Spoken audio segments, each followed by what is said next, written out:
On va lire à partir du verset 23. Alors, Marc, deuxième chapitre,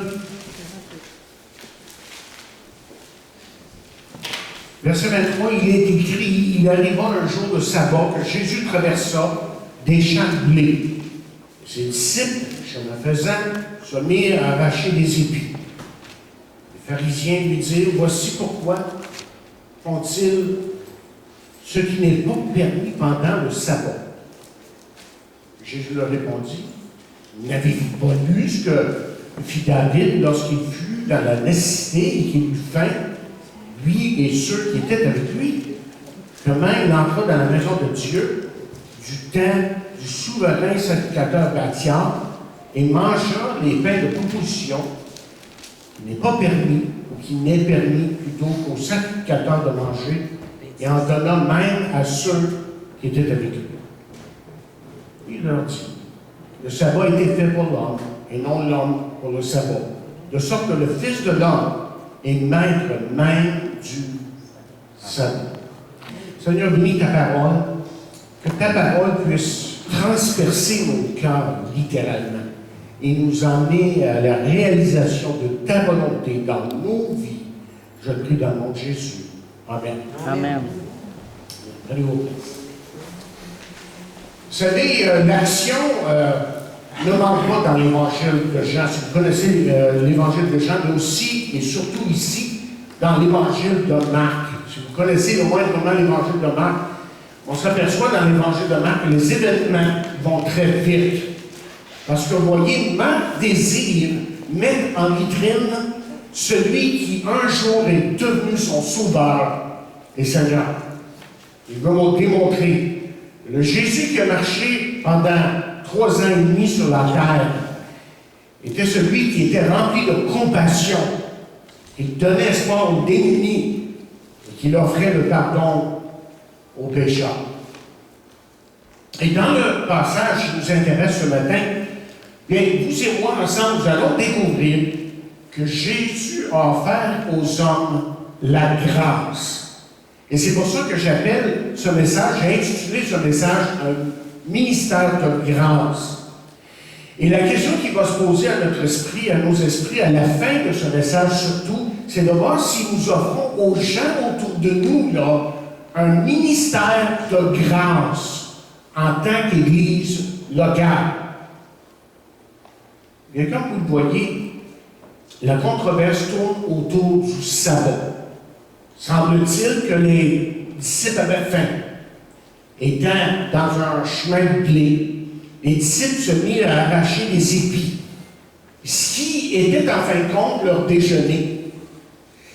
Et il est fort possible que lorsque Jésus était là avec ses disciples en train de passer à travers ces champs, qu'ils allaient tout simplement à la synagogue. C'était leur coutume, comme tout juif faisait dans ce temps-là. Et durant son ministère, la tension à plusieurs reprises entre Jésus et les pharisiens s'est rendue à un point ou à son point culminant, au point qu'on lit dans Marc 3e chapitre, verset 6, ces paroles. Il est dit, les pharisiens sortirent et aussitôt ils se consultèrent avec les Hérodiens sur les moyens de le faire périr.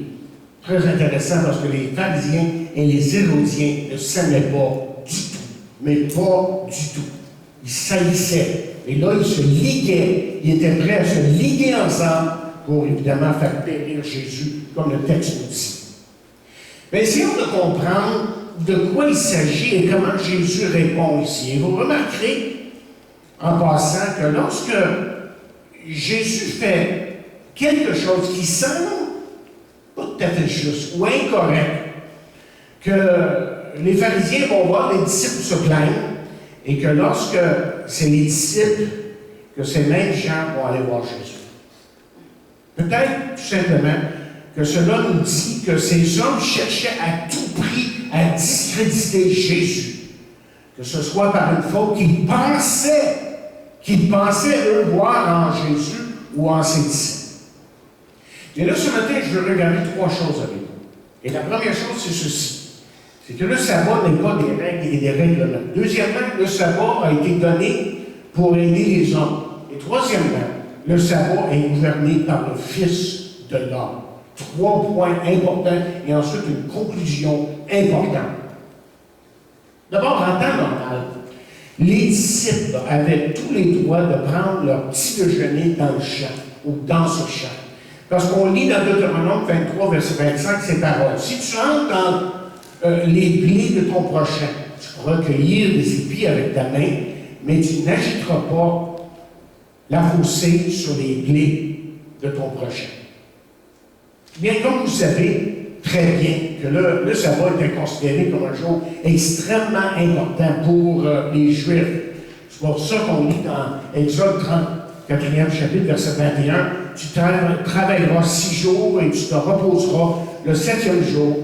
Tu te reposeras même au temps du labourage et de la moisson. » Et les pharisiens, et j'aurais voulu prendre le temps ce matin de vous donner une série de ces règles qu'ils avaient. Les pharisiens, eux, avaient rajouté toutes sortes de règles très strictes en ce qui a trait au sabbat, qui condamnaient à tout coup, là, ce que les disciples ici faisaient.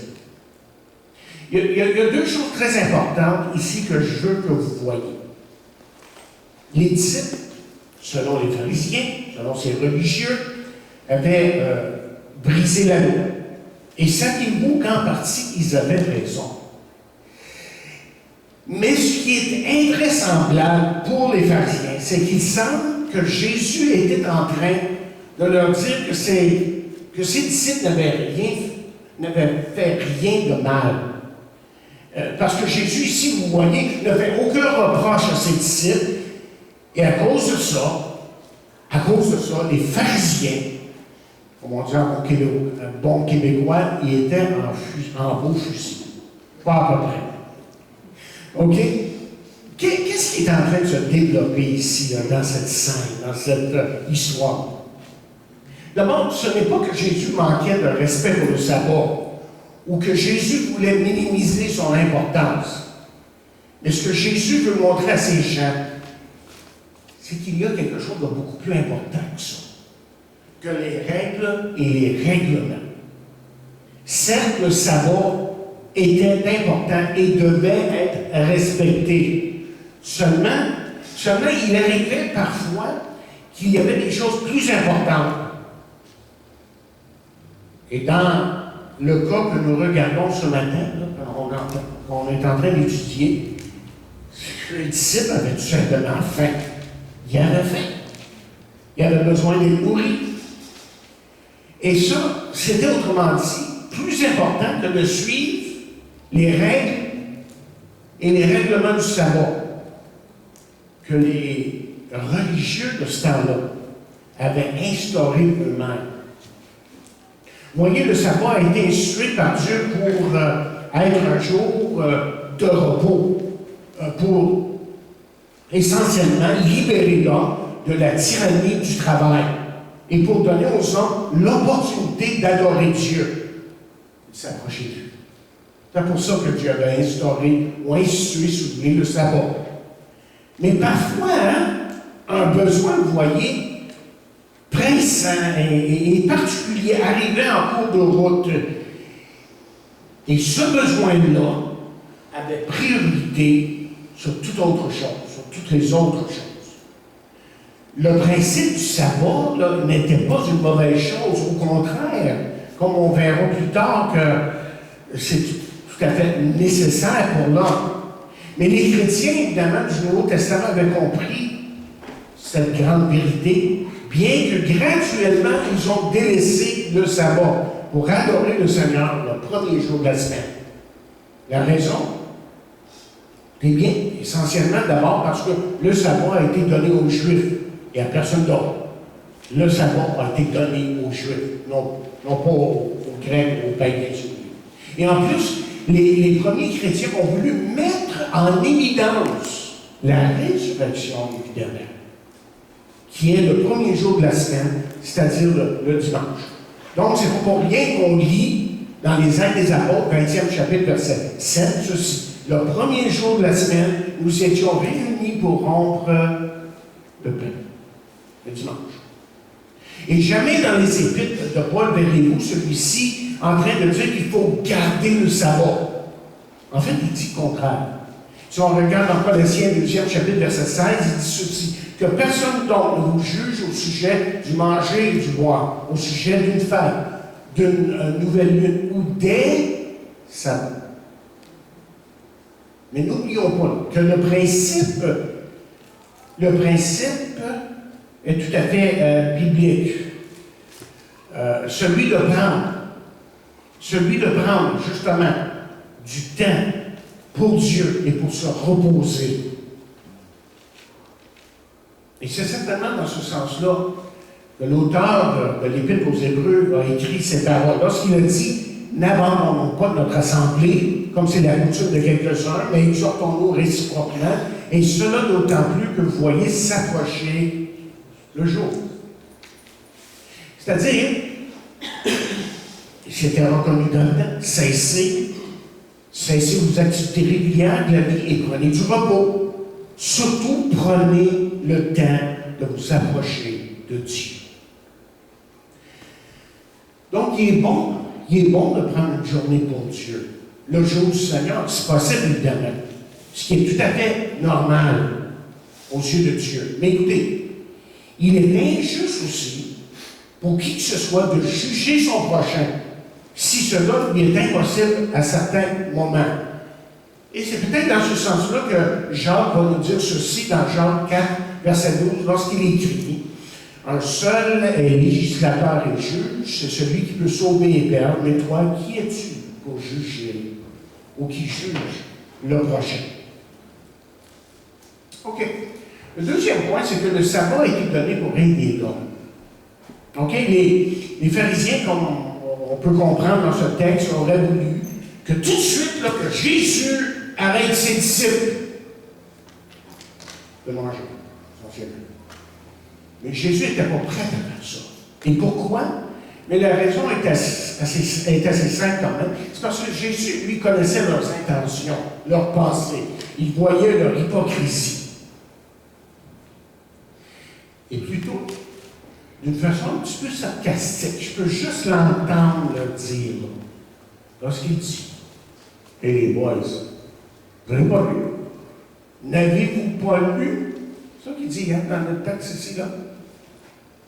Et pour résumer la pensée ce matin de ce que Jésus est en train de dire ici, là, laissez-moi vous lire ce qu'on a écrit dans le commentaire du chercheur. Le commentaire, excusez, du chercheur qui dit, et c'est bien précis ce qu'il dit, il dit comme réponse, Jésus fit appel aux Écritures et en précédent établi par David et ceux qui étaient avec lui, lorsqu'ils furent dans la nécessité et qu'ils eurent faim. Les mots, dit le commentaire, ceux qui étaient avec lui et dans la nécessité sont des éléments clés dans cet incident. David entra dans le parvis du tabernacle, demanda les pains de proposition qui étaient réservés aux sacrificateurs par la législation mosaïque et en donna à ses hommes.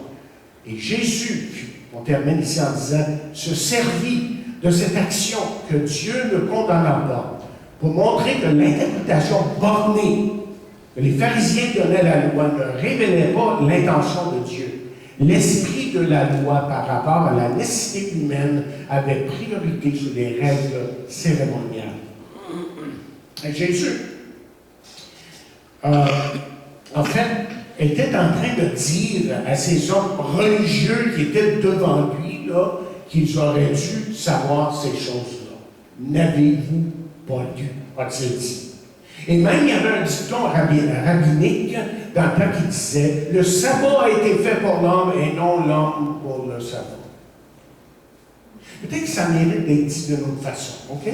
Et de le dire comme suit. L'homme est plus important que n'importe laquelle des règles ou cérémonies.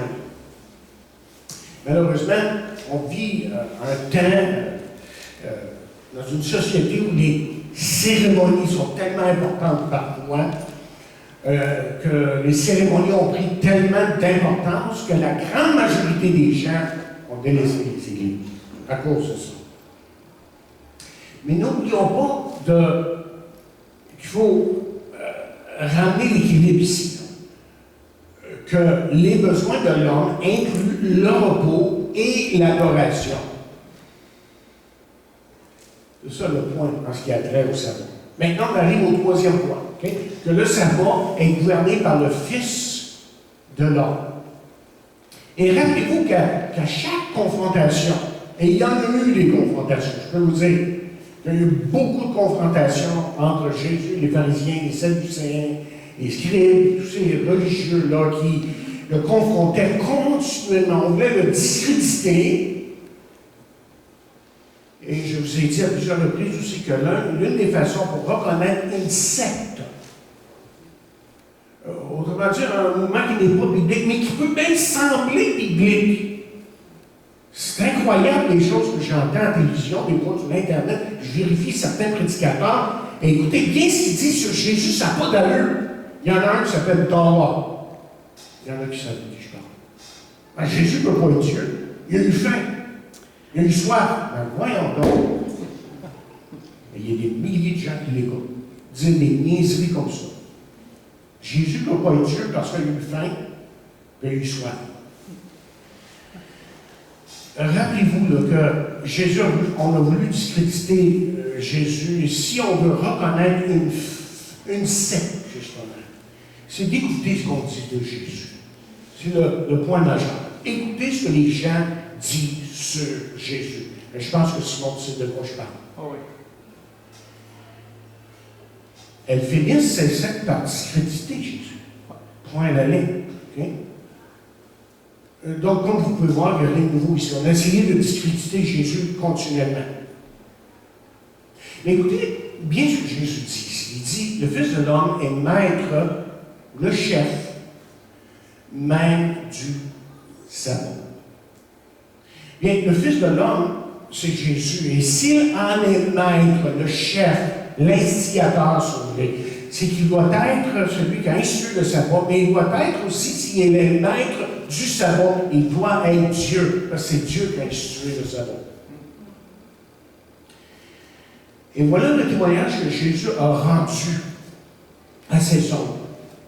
Mais comme toujours, ils ont fait la sourde oreille. Ils ont refusé de croire.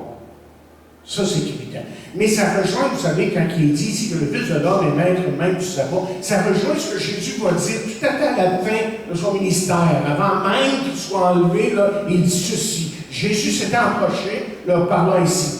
Tout pouvoir m'a été donné dans le ciel et sur la terre. Et parce que Jésus, vous voyez, a autorité sur toutes choses, on pourrait dire qu'en quelque part dans l'éternité, que Jésus a fait un choix. Et son choix, c'est d'offrir aux hommes la grâce, c'est d'offrir aux hommes la miséricorde, c'est d'offrir aux hommes l'amour de Dieu, le pardon qui vient de Dieu même. Permettez-moi cette question. Je ne sais pas si vous avez vraiment compris le message que Jésus essayait de communiquer ici aux pharisiens. Parce qu'il y a un message extrêmement précis pour nous en tant que chrétiens. Les hommes, vous voyez, sont plus importants que toutes les cérémonies ou les programmes qu'on peut s'inventer, même dans l'Église locale. Ce que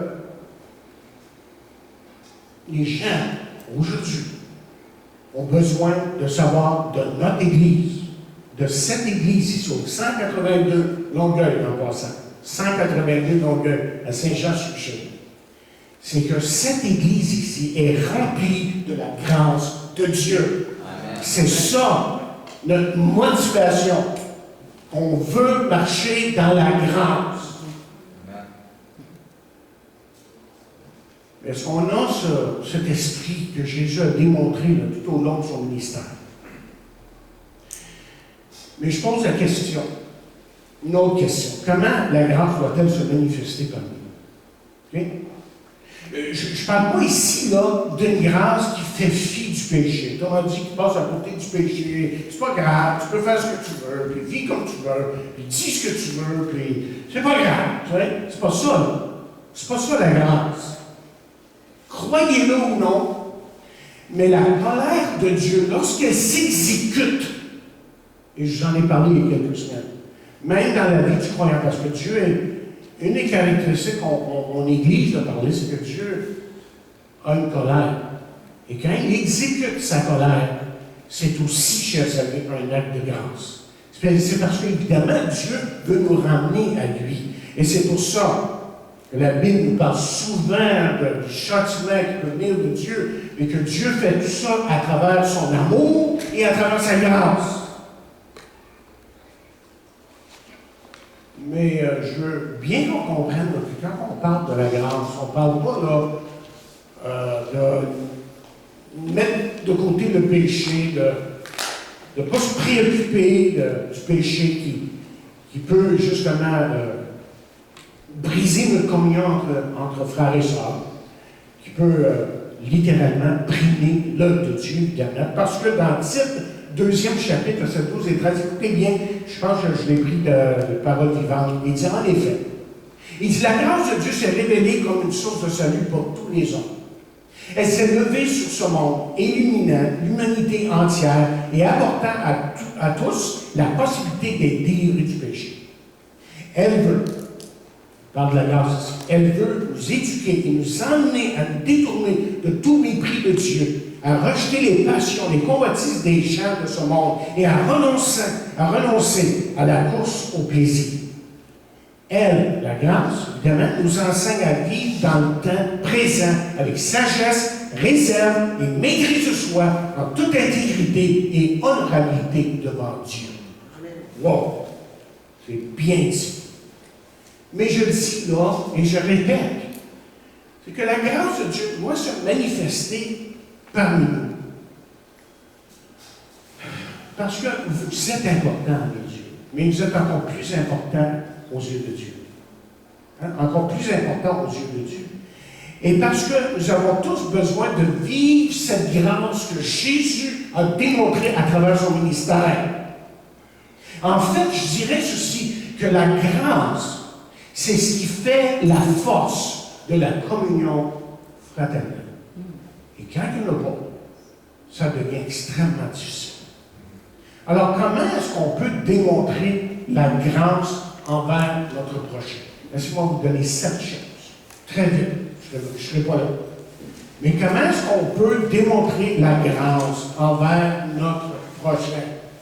Et là, je vous parle à vous en tant que membre de l'Église locale. Et c'est tellement important que ça devienne une réalité ici. D'abord, par l'encouragement. Et je dirais d'abord que l'encouragement est un acte de solidarité. L'encouragement dit, tu comptes pour moi et je suis là pour toi. Vous vous rappelez ce que j'ai dit il y a quelques semaines? J'en ai beaucoup parlé lorsque j'ai parlé de la science de l'encouragement. Vous pouvez voir le message dans YouTube.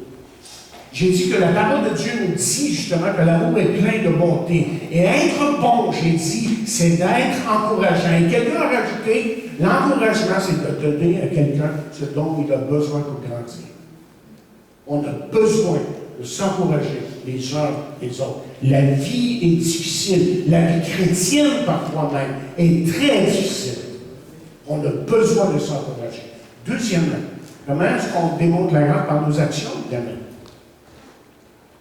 Et nos actions, c'est une action qui dit que je suis prêt à passer du temps avec toi quand ça ne va pas. Et ça arrive, ça. Et qui dit mieux que l'apôtre Paul? On a étudié 1er Thessaloniciens là, depuis des mois. Et voici ce qu'il dit dans 1er Thessaloniciens à cette jeune Église. Il dit, nous aurions voulu, dans notre vive affection pour vous, non seulement vous donner l'Évangile de Dieu, mais encore vos propres vies, tant que vous étiez chers.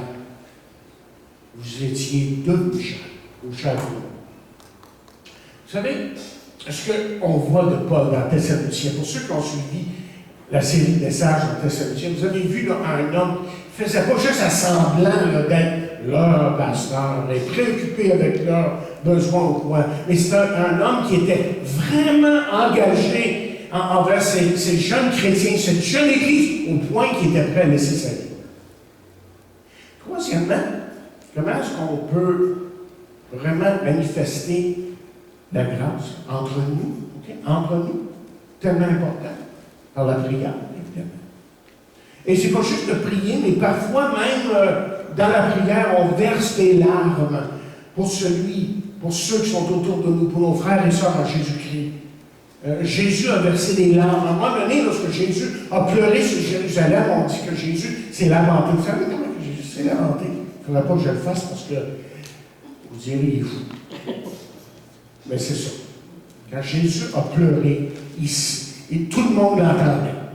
Il savait que Jésus avait à cœur ceux qui étaient devant lui. Et Paul, c'était la même chose. Mais quand on parle de prier, vous savez, c'est quoi?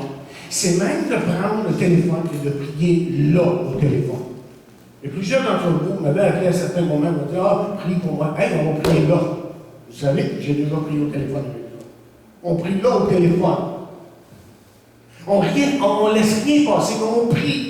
Et quand la Bible dit justement de prier sans cesse, je pense que c'est dans le sens qu'il faut être toujours prêt à prier. Une occasion, un besoin se présente devant nous, on devrait être capable de prier là. Pas juste, je prierai pour toi. On m'a prié. Non, on prie là.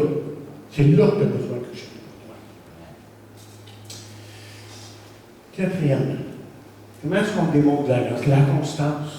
Serait-tu bon, ça? La constance. Tu peux compter sur moi, oui. Mais parfois, ça ne me tente pas. Vraiment, ça ne me tente pas. OK? Je suis fatigué. Et je veux dire, je suis quand même là pour toi. OK? Et en quelque part, comment dire, on est en train de dire à la personne, on va se rejoindre. On va se rejoindre. Mais sache que tu peux compter sur moi. Vous savez, malgré tous les défauts qu'il pouvait avoir, là, il y avait une constance de la part de Pierre. Rappelez Pierre, il pour le fort, Seigneur, moi je vais faire ci, puis il n'y a pas personne qui va te toucher, pataf, tombe à terre, pas à peu près. Mais à un moment donné, vous avez vous rappeler que presque tout le monde avait délaissé Jésus. On l'avait complètement délaissé. Jésus avait fait des déclarations bouleversantes. Les gens disaient, pas fou, ça. Malade. Non. Là, il dit dans l'Évangile de Jean, 6e chapitre, verset 67, et Jésus dit donc aux douze, et vous, ne voulez-vous pas aussi me laisser vous en aller? Simon Pierre lui dit, Seigneur, qui est nous? Tu as les paroles de la vie éternelle, et nous avons cru, et nous avons connu que tu es le Christ. Le Saint-Dieu. Wow. Ça, c'est toute une déclaration de dire ça. Lui, il avait compris quelque chose, puis il était prêt à aller jusqu'au bout. La constance. Cinquièmement, la joie. Comment est-ce qu'on peut, justement, vous savez, emmener la grâce parmi nous, là, par la joie? Écoutez, nous, comme chrétiens, on a toutes les raisons pour être optimistes. Regarde, on a toutes les raisons. Je sais que c'est dur, je sais, même le ministère, il y a des fois, tu dis ça, mais tu sais, on va faire d'autres choses. Hein? Et tu te dis, ouais, c'est pas facile. Ça n'a jamais été facile. Après 45 ans, je peux vous dire, après 45 ans de ministère, je peux vous dire qu'il n'y a rien de facile dans le ministère. Il y a eu des hauts, des bas et tout le reste. C'est le fun quand c'est dans le haut. Ah, c'est le fun. Quand c'est dans le bas, là, tu te bats. Tu cries, puis tu pleures, et tout le reste. Pas de cas. Pourquoi est-ce qu'on peut être optimiste? Parce qu'on a un vrai sauveur. Pas juste un sauveur sur papier. Ah, ben, tu sais, il est notre sauveur. Non, c'est un vrai sauveur. C'est un vrai Seigneur qui est dans nos vies, qui a changé nos vies. Et Jésus a dit, je vous ai dit ces choses afin que ma joie soit en vous et que votre joie soit parfaite. Et en fin de compte, vous voyez, communiquer la joie communique ou apporte la joie. Hein? On communique la joie, mais ça apporte la joie. C'est aussi simple que ça. J'ai lu à quelque part à propos d'une famille chrétienne. Une famille chrétienne dans une tribu en Afrique qui était pleine d'optimisme. Et vous savez pourquoi? Je vais vous dire. Parce que vendredi, à l'heure du souper, ils allaient manger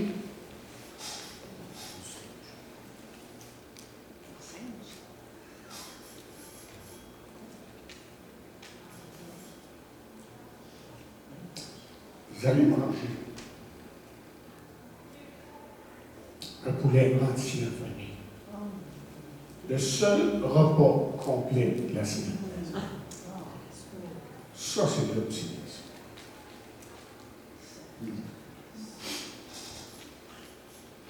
Ensuite, comment est-ce qu'on communique la grâce? Le pardon. Le pardon, évidemment. Parce que l'une des maladies de notre siècle, c'est la culpabilité.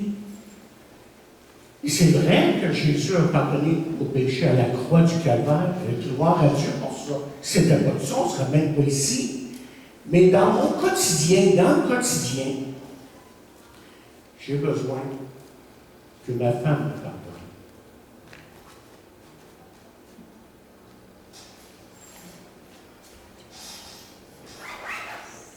Parce que je ne suis pas toujours tout. Qu'est-ce que ça fait? Je ne suis pas toujours tout ce qu'elle voudrait que je sois. Et ici, là, OK, on a besoin de pardonner. Et reconnaître que quand on pardonne, là, il y a une libération qui se produit. Et là, on peut vraiment se mettre à aimer. On peut être vraiment en amour les uns avec les autres en tant qu'enfants de Dieu. Et aimer quelqu'un a écrit que c'est une décision. Pas pour rien que Paul va dire quelque chose comme celui, il va dire faites disparaître du milieu de vous, ou faites plutôt pour faire. Mais faites disparaître du milieu de vous toute mauvaise humeur, toute aigreur, toute rancune et tout esprit de revendication. Il dit bannissez de votre vie les explosions de colère, les injures, les criailleries.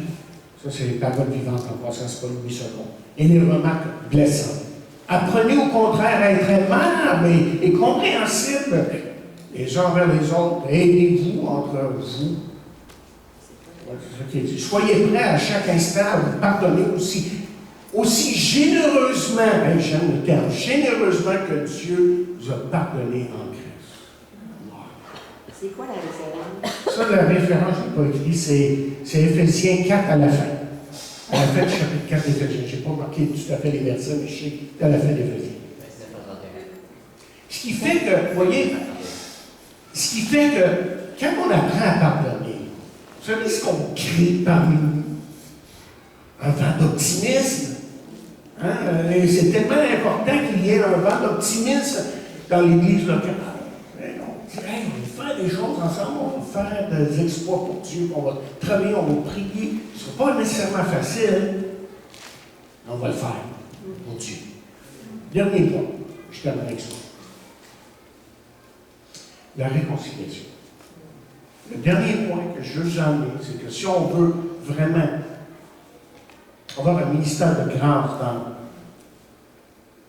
notre Église, de la grâce prime, c'est qu'il faut la réconciliation. Mais vous savez pourquoi les chrétiens ne se réconcilient pas? Parce qu'on veut avoir raison. Ah non, tu ne peux pas avoir raison, c'est pas possible, non, c'est un mot avec la vérité.